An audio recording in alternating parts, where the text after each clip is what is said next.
بسم اللہ الرحمن الرحیم۔ السلام علیکم۔ ایک بادشاہ تھا جس کے 7 بیٹے تھے۔ ایک دن اس نے اپنے بیٹوں سے کہا کہ اب وقت آ گیا ہے کہ وہ اپنے لیے بیویاں تلاش کر لیں۔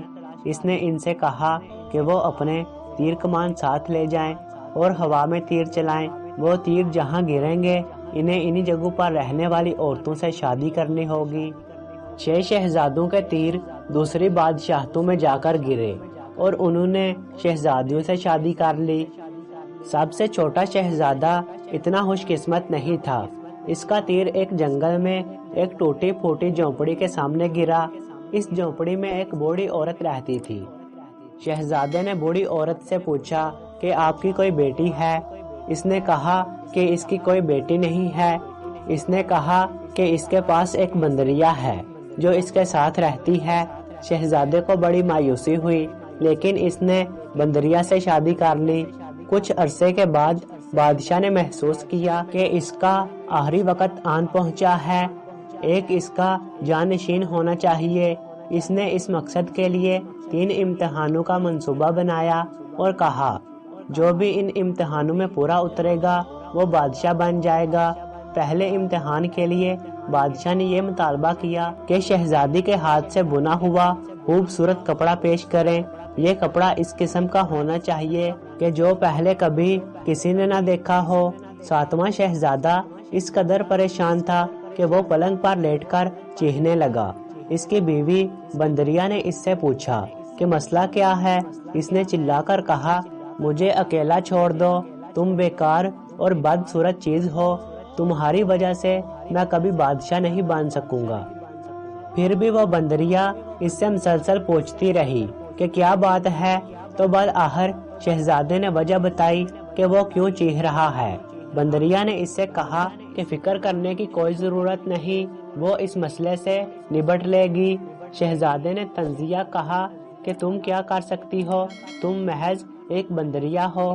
آخرکار بادشاہ کو کپڑے پیش کرنے کا وہ دن آ پہنچا۔ شہزادوں نے ایک کے بعد ایک اچھے کپڑے پیش کیے اور ہر کپڑا دوسرے کپڑے سے بہتر نظر آتا تھا۔ آخری لمحے پر بندریا آئی اور اپنے کپڑے پیش کیے۔ وہ تمام کپڑوں میں سب سے زیادہ خوبصورت تھے۔ وہ خالص ریشم سے بنے ہوئے تھے اور ان پر بیش قیمت جواہرات ٹنکے ہوئے تھے۔ سب سے چھوٹا شہزادہ ہکا بکا رہ گیا۔ بادشاہ نے بندریا کے بنائے ہوئے کپڑوں کو سب سے اچھے کپڑے قرار دیا۔ اس کے بعد بادشاہ نے دوسرا امتحان پیش کیا۔ اس نے کہا کہ ایک دعوت کا انتظام کرو، میں تمہارے گھروں میں آؤں گا، کھانا کھا کر دیکھوں گا کہ کس گھر میں سب سے اچھا کھانا پکا ہے۔ سب سے چھوٹا شہزادہ اپنے پلنگ پر جا کر لیٹ گیا اور چیخنے لگا۔ اس کی بیوی پوچھتی رہی کہ کیا بات ہے اور بالآخر اس نے بتایا کہ دوسرا امتحان کیا ہے۔ اس نے کہا جاؤ آرام کرو، اس دعوت کا انتظام مجھ پر چھوڑ دو۔ شہزادہ سخت تعجب میں تھا اور سوچ رہا تھا کہ آخر بندریا کس طرح اس امتحان سے گزرے گی۔ وہ جھوٹ موٹ کا سوتا ہوا بن کر لیٹ گیا اور جب اس نے سوچا کہ اب کافی وقت گزر چکا ہے، وہ اٹھا اور یہ دیکھنے گیا کہ اس کی بیوی کیا کر رہی ہے۔ وہ یہ دیکھ کر حیران رہ گیا کہ اس کی بیوی نے بندریا کی کھال اتار رکھی تھی جو وہ عام طور پر پہنے رہتی تھی۔ وہ ایک انتہائی خوبصورت پری تھی، اتنی خوبصورت کہ وہ اس کا تصور بھی نہیں کر سکتا تھا۔ اس نے دیکھا کہ وہ پریشان ہے اور پریوں کو بلا رہی ہے اور ان سب نے مل کر دعوت کی تیاری شروع کر دی۔ جب شہزادے نے یہ دیکھا کہ وہ پری کتنی خوبصورت ہے تو اس نے بندریا کی کھال کو جلانے کا فیصلہ کیا۔ بندریا نے اسے ایسا کرتے ہوئے دیکھ لیا اور وہ بہت پریشان ہوئی۔ وہ اور دوسری پریاں غائب ہو گئیں اور دعوت کے لیے تیار کھانا چھوڑ گئیں۔ جب بادشاہ نے 7 شہزادوں کی دعوت کے لیے تیار کیے ہوئے کھانے کا ذائقہ لیا تو اس نے پری کا تیار کیا ہوا کھانا سب سے زیادہ مزیدار قرار دیا۔ اس کے بعد سب سے چھوٹا شہزادہ پری کی تلاش میں نکل کھڑا ہوا۔ وہ سب سے پہلے بوڑھی عورت کی جھونپڑی پر گیا جہاں وہ بندریا سے ملا تھا اور جو پری نکلی تھی۔